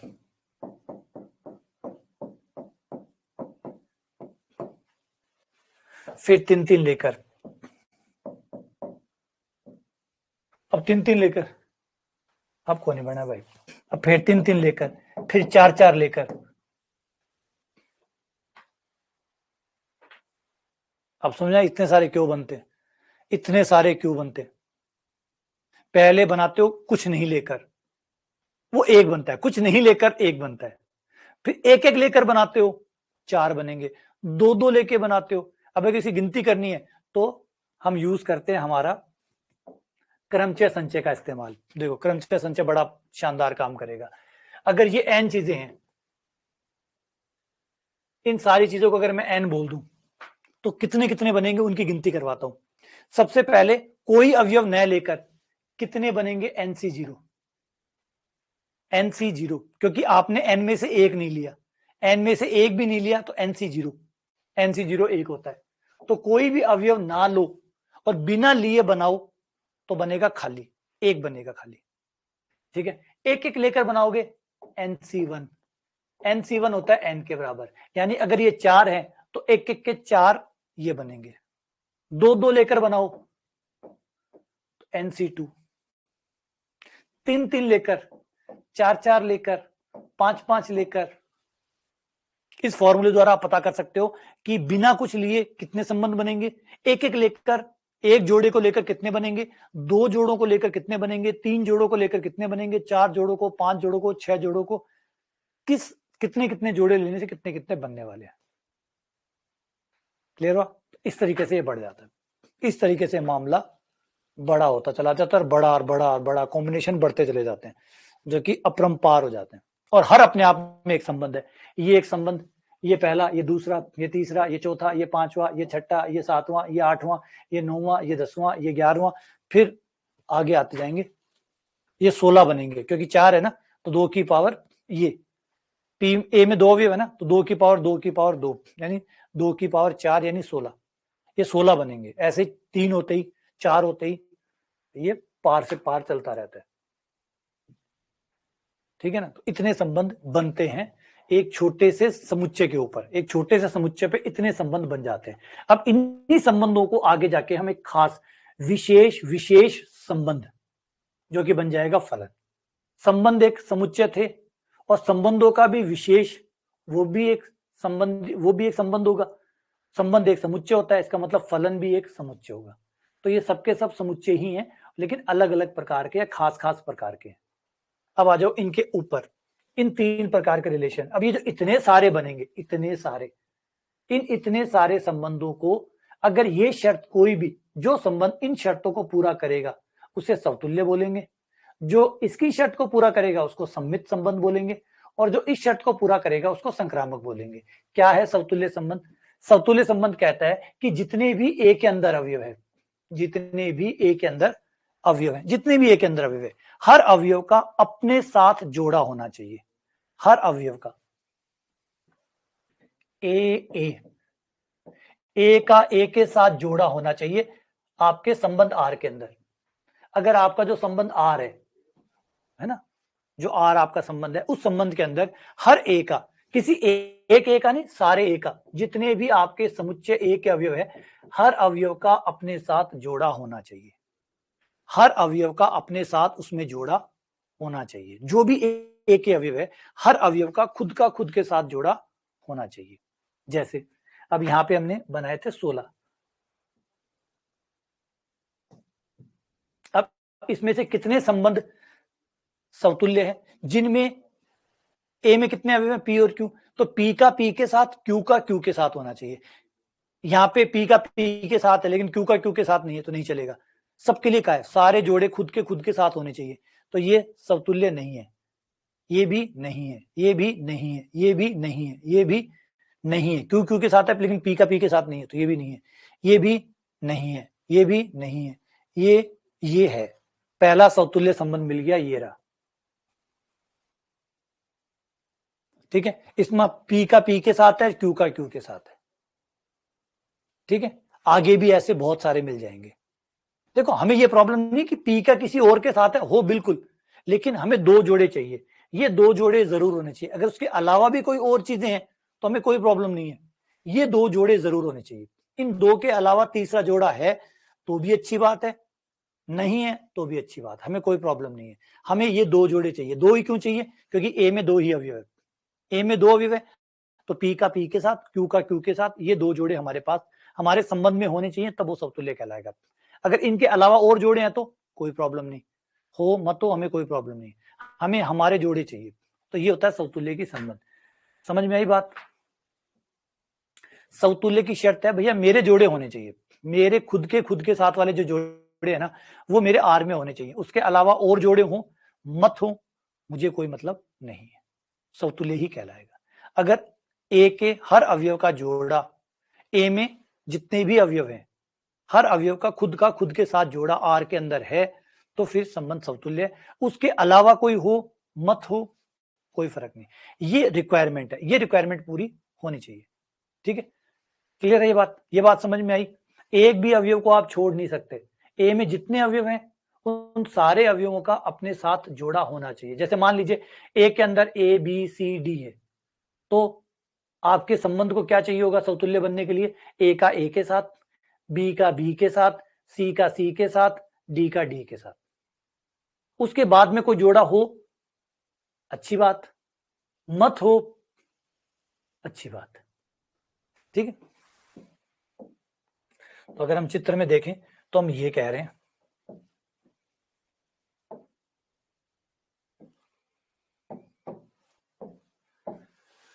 ये आपका सेट है ए, और ए में है 1 और 2 और 3। तो कोई भी संबंध अगर समतुल्य है, कोई भी संबंध समतुल्य है, रिफ्लेक्सिव है, तो ये 3 जोड़े जरूर होने चाहिए। कौन से वाले? एक का एक के साथ, 2 का 2 के साथ और 3 का 3 के साथ। उसके अलावा कोई जोड़े हो तो अच्छी बात है, ना हो अच्छी बात है। इन वाक्यों से कोई फर्क नहीं पड़ता, इनसे कोई फर्क नहीं पड़ता, ये अनिवार्य है, बस ये होने चाहिए, ये जरूरी है।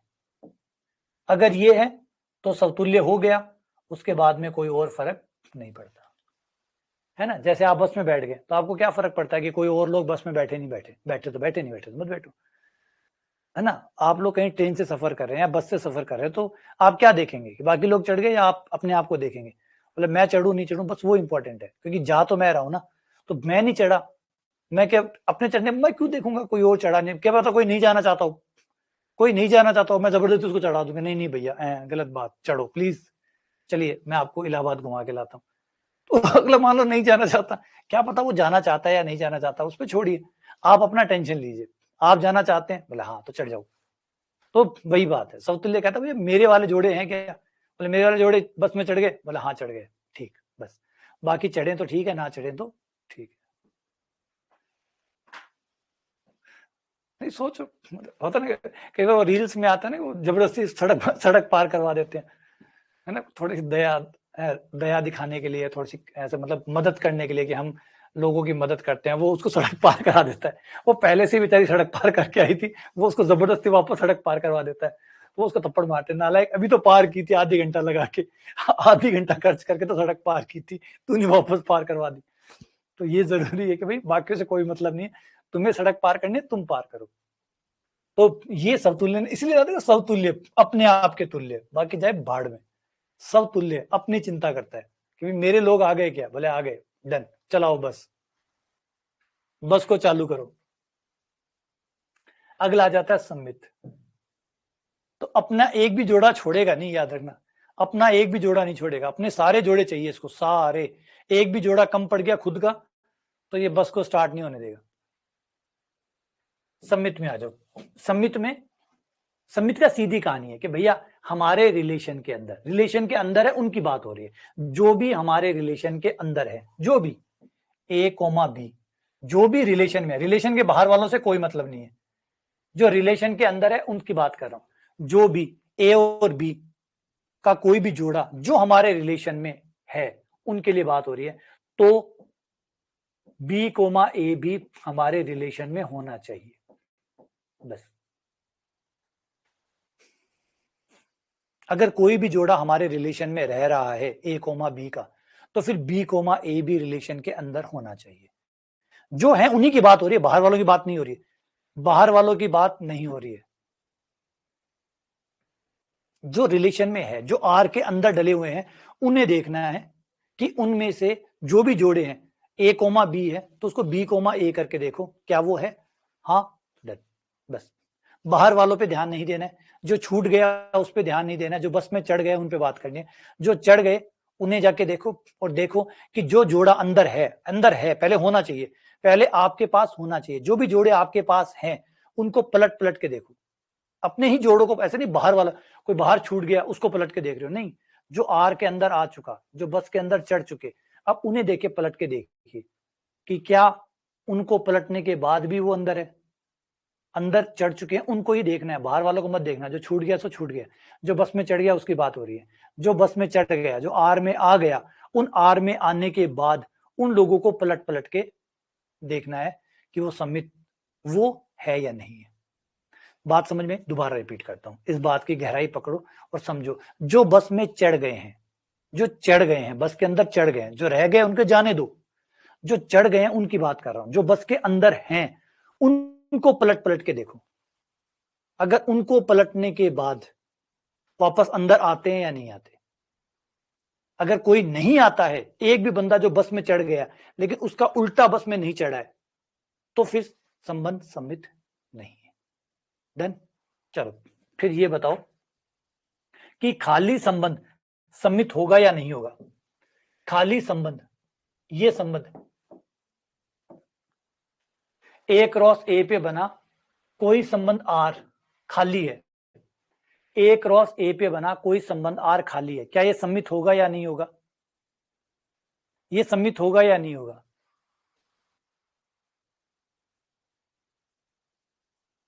ए क्रॉस ए पे कोई संबंध है जो कि खाली है, खाली संबंध सम्मित होगा या नहीं होगा?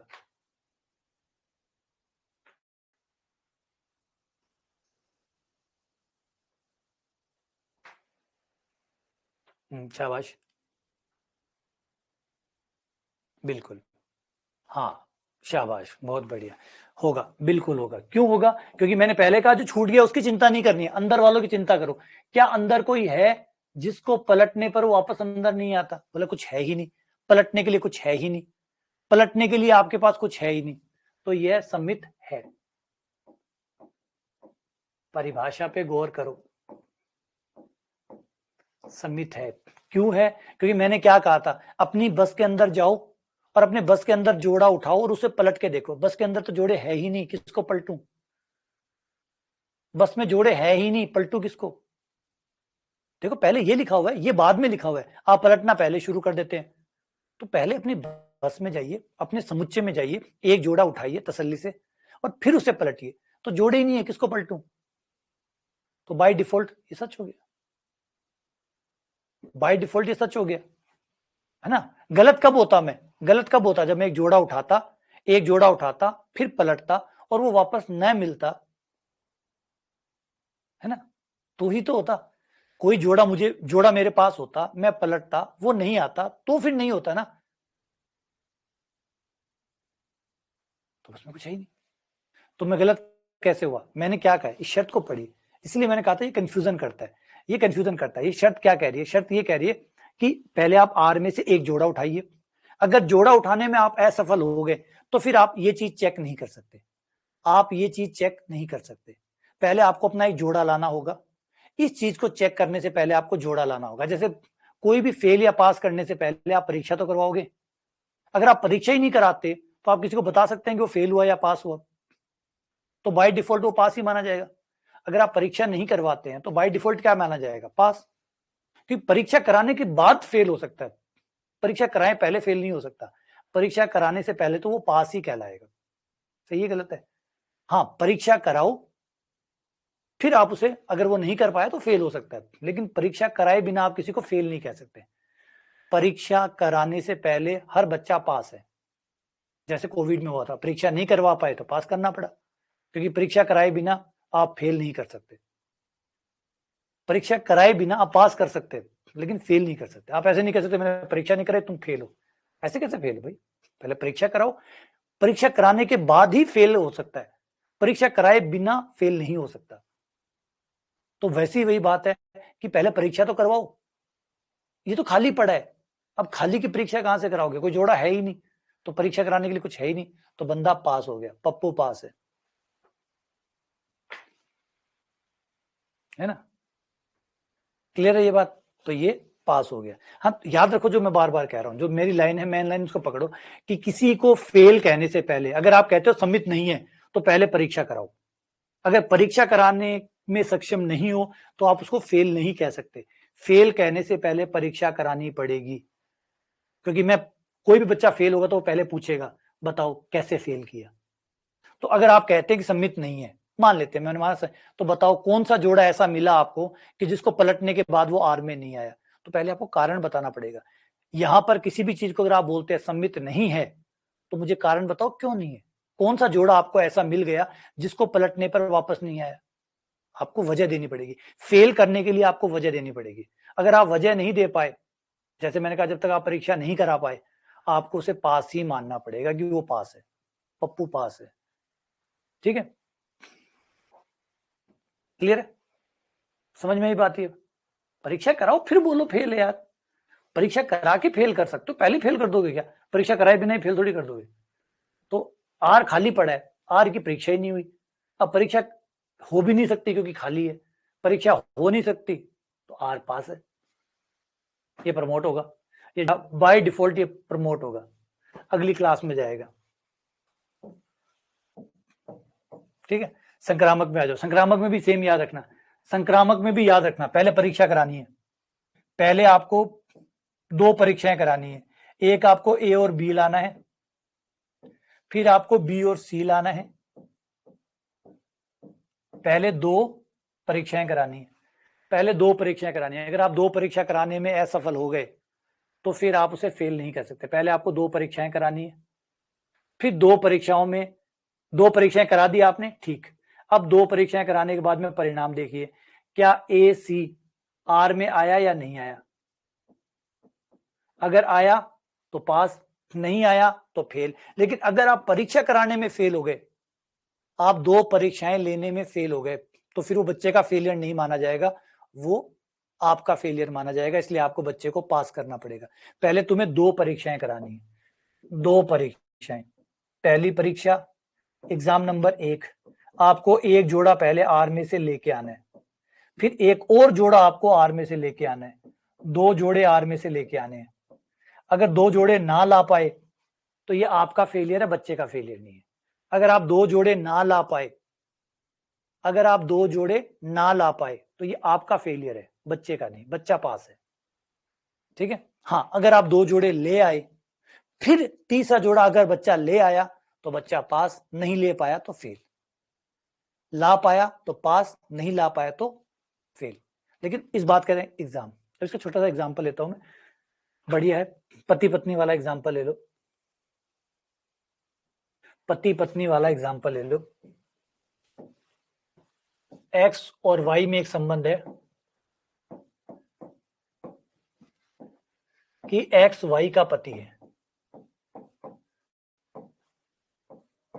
अब इस केस में क्या होता है, ये बड़ा कंफ्यूज देता है, ये बच्चों को कंफ्यूज लगता है ना, ये बड़ा प्यारा है, ये बहुत कंफ्यूज करता है। आज इसको समझाता हूं इसमें क्या दिक्कत आती है। इसमें दिक्कत ये आती है कि एक्स वाई का पति है, ठीक है। अब ध्यान से सुनिएगा, एक्स वाई का पति है, तो आपने एक जोड़ा उठाया जिसमें एक्स वाई का पति है। अब संक्रामक संबंध के लिए क्या होगा कि आपको 2 जोड़े लाने पड़ेंगे, आपको 2 जोड़े लाने पड़ेंगे। एक जोड़ा आपने ले लिया, एक्स वाई का पति है। अब जैसे ही आप दूसरा जोड़ा लेने जाएंगे, अब ये तो गलत बात होगी। देखो आप क्या बना रहे हो, अब गौर तो करो, बना क्या रहे हो। आप ये कह रहे हो कि एक्स वाई का पति है और वाई जेड का पति है। एक्स वाई का पति है, एक्स वाई का पति है यानी वाई पत्नी है, और वाई जेड का पति है, वाई तो पत्नी है, वाई तो महिला है, तो फंस गया। इसका मतलब ये दूसरा जोड़ा आप नहीं ला पाएंगे, दूसरा जोड़ा आप नहीं ला पाएंगे, और दूसरा जोड़ा आप नहीं ले पाएंगे यानी आप 2 परीक्षाएं नहीं करा पाएंगे, और 2 परीक्षाएं नहीं करा पाएंगे तो पप्पू पास है। तो इसलिए ये आर संक्रामक है, क्योंकि बिना परीक्षा किए आप फेल नहीं कर सकते, इसलिए पप्पू पास हो गया। देखो ये पप्पू कैसे पास हुआ, ये वैसे पास नहीं हो, परीक्षा दे के पास हुआ, ये एजेंसी के फेलियर की वजह से पास हुआ है, एजेंसी के फेलियर की वजह से पास हुआ है। अब संस्था ही परीक्षा नहीं करा पाई, मेरी क्या गलती भाई, मैं तो परीक्षा देने को तैयार बैठा था, ये बंदा तो परीक्षा देने को तैयार बैठा था, अब संस्था ही परीक्षा नहीं करा पाई तो वो क्या कर ले, तो पास करना ही पड़ेगा। हाँ आजकल तो होता है, ये शायद ये सवाल पहले के है, पुराने सवाल है, जब नहीं होता था। आजकल तो होता है, आजकल तो 2 हस्बैंड भी होते हैं, मतलब जो मैरिज होती है ना, होमोसेक्सुअल मैरिज होती है, जो गेज मैरिज होती है, उनमें दोनों हस्बैंड होते हैं, 2 हस्बैंड होते हैं, एक्स वाई का हस्बैंड है, वाई एक्स का हस्बैंड है, बड़ा अजीब है। उसमें वो दोनों ही हस्बैंड कहते हैं, वो दोनों ही हस्बैंड कहते हैं, वो 2 जेंट्स है, उनकी शादी होगी तो वो उसे अपना हस्बैंड कहता है और वो उसे अपना हस्बैंड कहता है। कई देशों में जिनमें लीगल है, जिनमें ये शादियां लीगल होती है, उसमें वाइफ का कंसेप्ट नहीं होता। अजीब है, भयंकर अजीब, लेकिन ये है। जिन देशों में वैलिड है, लीगल है, गे मैरिज लीगल है, उसमें क्या होता है कि दोनों हस्बैंड होते हैं। जब आप एक्स से पूछोगे तो एक्स उसका जो नाम लेगा तो वो बोलेगा माई हस्बैंड, और जब आप उसके बाद जब वो बोलेगा तो वो बोलेगा माई हस्बैंड, तो 2 हस्बैंड हो गए। बहुत अजीब है, बहुत बहुत अजीब है।